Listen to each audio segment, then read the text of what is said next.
One advantage of a reverse inflation is that it puts you in a position to observe the canopy directly as it comes up and to quickly respond as appropriate. In higher winds, you have the additional advantage of being in a better position to brace yourself against the pull of the canopy or to run towards it if necessary to moderate its pull against you.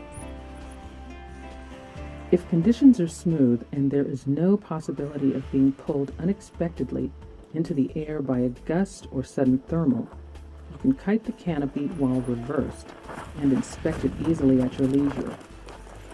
It is normally easier to abort a reverse launch than a forward launch.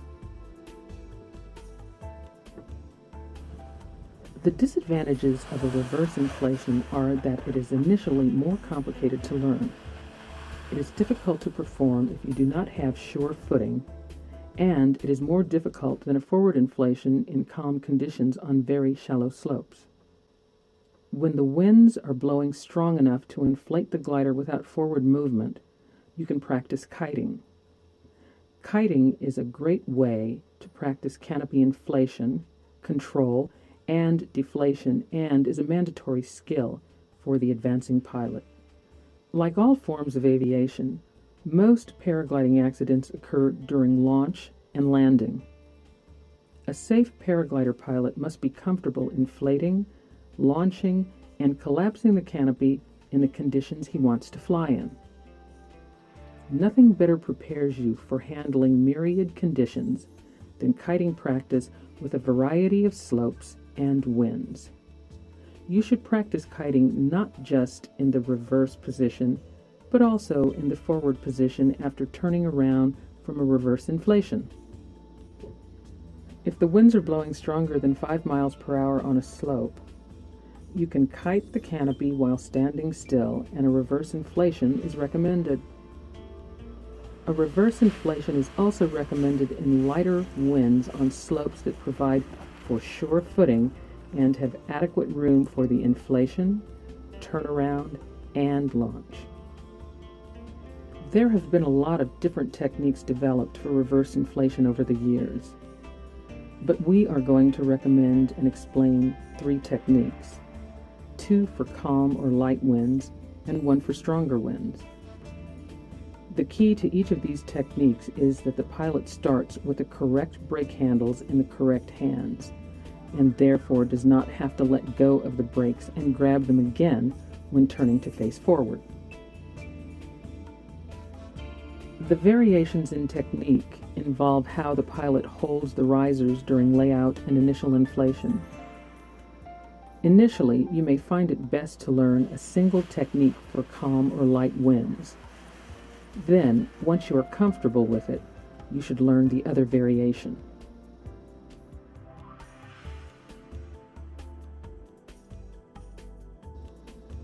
The following assumes you are a right-handed pilot and will be turning to your left to face forward. If you are a left-handed pilot and/or will be spinning to your right, the hand positions as well as which riser crosses over the other riser should be reversed. This variation is normally the easiest to initially learn and works well in calm or light winds. You make the initial pull for inflation with your arms parallel and straight out in front of your shoulders, with each hand holding the opposite A riser. Once you pull the wing up and it approaches overhead, you release the A risers and use the respective brake handles for control. The disadvantage of this technique is that it is difficult to make an immediate correction for a low wing because you cannot pull the A risers of the low wing while pulling the brake handle of the high wing with the same hand. This is usually not that significant unless you are inflating in a tight spot with a crosswind. Face the canopy squarely and back up until the A-lines are tight. With straight arms, lean back and pull evenly on the A risers to inflate the canopy and bring it off the ground. As the canopy comes up, release the A risers and be prepared to use brakes to stop the canopy from flying overhead. If the canopy starts to move off center, Step laterally towards the canopy while pulling the brake handle that is in your hand on that same side. For example, if the canopy moves towards your right, canopy's left, you will need to step towards your right and apply brake on the canopy's right side, the handle which is in your right hand. Steady kiting of the canopy requires greater than 5 miles per hour of wind, so if nature is not providing it, you must make up the difference by forward movement into the wind. This means that initially you will continue walking backwards as quickly as required to keep the canopy overhead. Continuous backward walking is difficult, and you should practice turning around to face the intended launch direction as soon as the canopy is overhead. Keeping the canopy inflated in such conditions requires a continuous tow force on the canopy during your turnaround and is greatly aided if you are moving downhill on a slope because your weight will help keep the canopy loaded and inflated.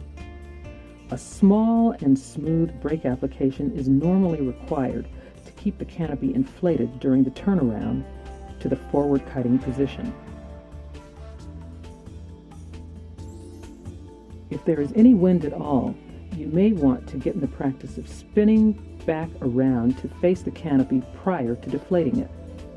It is a good practice to spin back around to deflate the canopy in the opposite direction that you turn around to launch in. That way the risers will be in the proper configuration for a subsequent inflation. In winds above 5 miles per hour, you can kite the canopy while standing still. You should always have your brake handles in the respective hands prior to inflating for flight. However, it is perfectly acceptable to practice kiting with the brake handles still in their retaining clips. In this variation, you inflate with the right wing A risers in your right hand and the left A risers in your left hand. The advantage is that you can release one riser before the other if you need to apply corrective brake for directional control before the canopy is high enough to release both A risers. This can be especially advantageous when inflating in a tight spot in a crosswind. The disadvantage is you start the inflation with your arms crossed, which can be more difficult to learn. Disconnect the brake handles and grasp them in their respective hands. Keep your right hand under the risers. Reach all the way under and to the left to grasp the right wing A risers just below the quick links in your right hand. With your left hand over the risers, reach to the right and grasp the left wing A risers just below the quick links. Put your hands together at the wrists, facing each other and with your left hand on top. Inflation is the same as in the first variation. However, if the canopy starts to move off center, step laterally towards the canopy while pulling the brake handle that is in your hand on that same side. As the winds increase in strength and/or the launch slope becomes steeper, the possibility increases for either getting dragged downwind during the inflation or pulled off your feet prematurely, either event being potentially dangerous. You can control the canopy best in these situations by using a launch technique that begins with the correct brake lines in each hand and one hand controlling the initiation of inflation with the A risers and the other hand controlling the rate of inflation with the C risers. We will refer to this launch technique as Variation 3. In winds of more than 10 miles per hour or in gusty winds, you may be pulled off the ground before you are ready to fly. Use extreme caution in these conditions. Do not attempt to launch in high or gusty winds until you have mastered kiting the canopy in these conditions.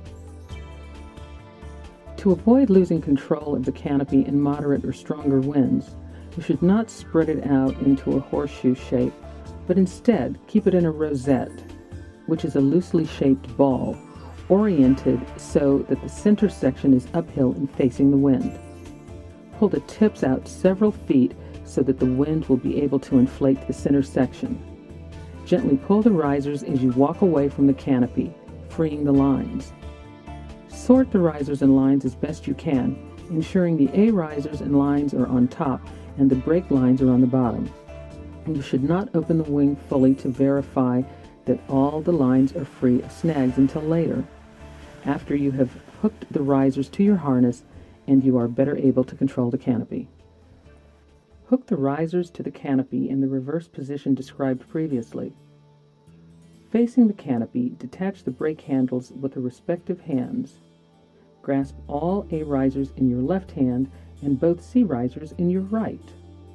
Each set of risers should be aligned at the quick links, and you should hold them just below the quick links. Back away from the canopy until the A lines go tight, and then, by pulling on the A risers, tease the leading edge of the canopy up into the wind to start it inflating. Do not raise the canopy fully off the ground. Just bring the leading edge up 3 to 5 feet and fill the cells to make the canopy spread out span-wise. If the canopy starts to fly off the ground, release pressure on the A risers while stepping towards the canopy and, if necessary, pull on the C risers to bring the canopy back down.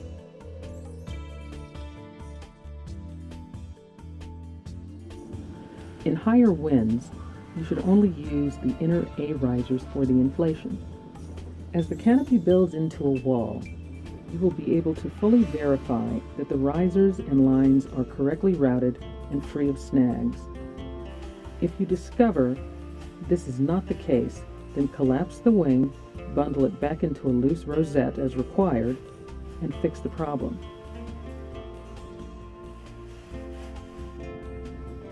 When ready, tug lightly on the A risers to start the inflation.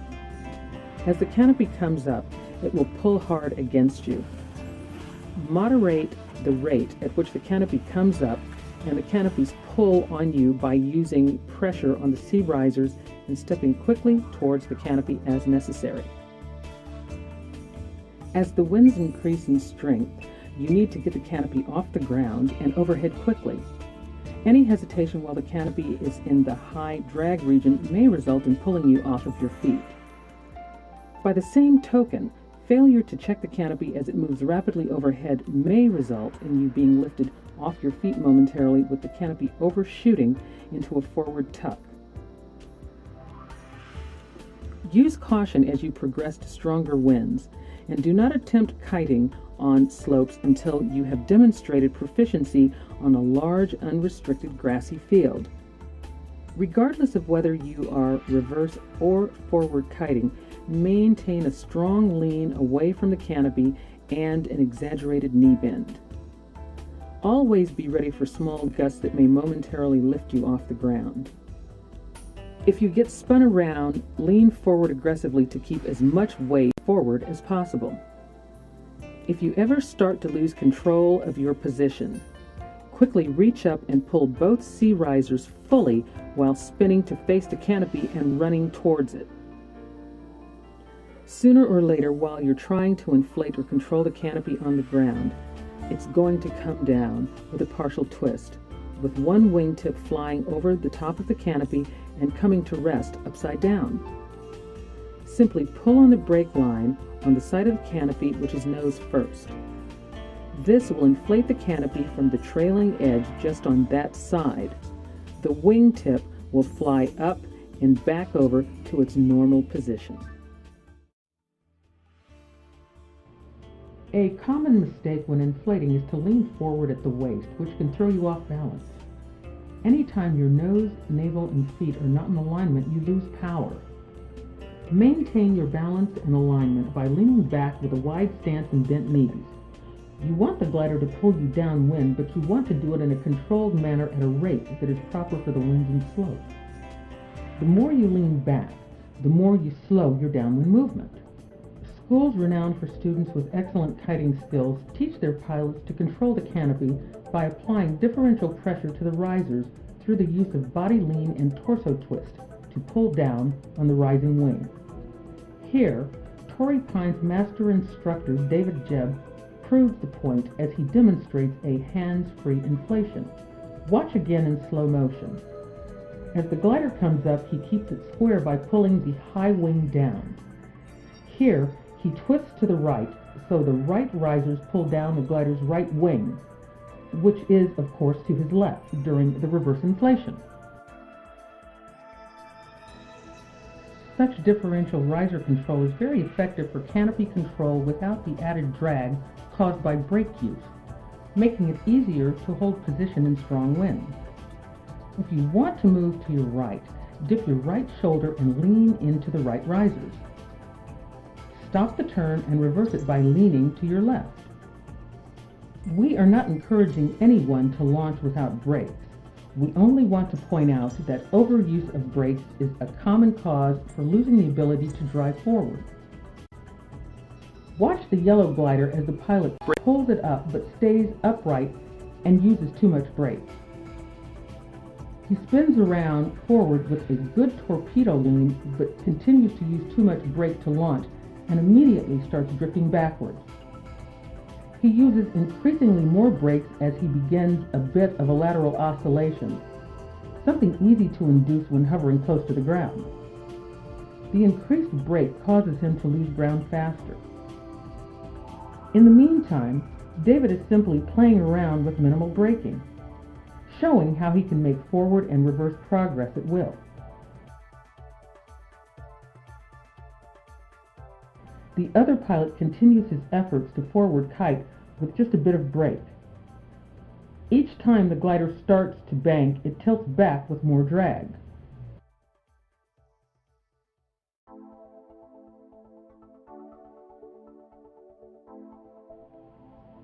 By using only the brake to counter, he loses more ground, eventually spinning around into the reverse kiting position but ending up draping his glider over a tethered hang glider while David casually lands.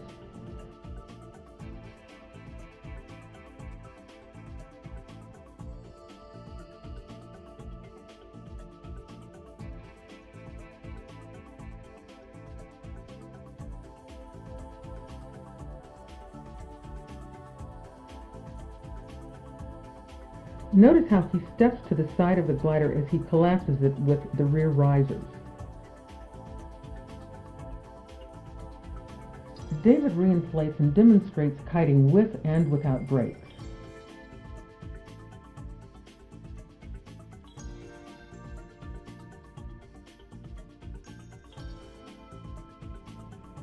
Notice how far he can let the glider get off to one side while still being able to correct it back overhead by twisting to the opposite side.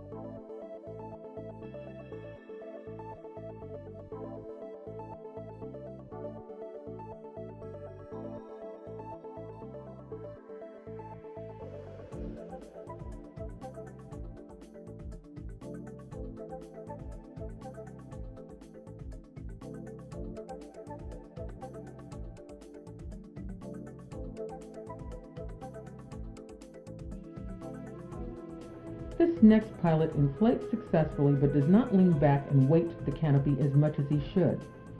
Whether reversed or forward, a hard lean into the wind increases the canopy's speed and gives you maximum stability and traction.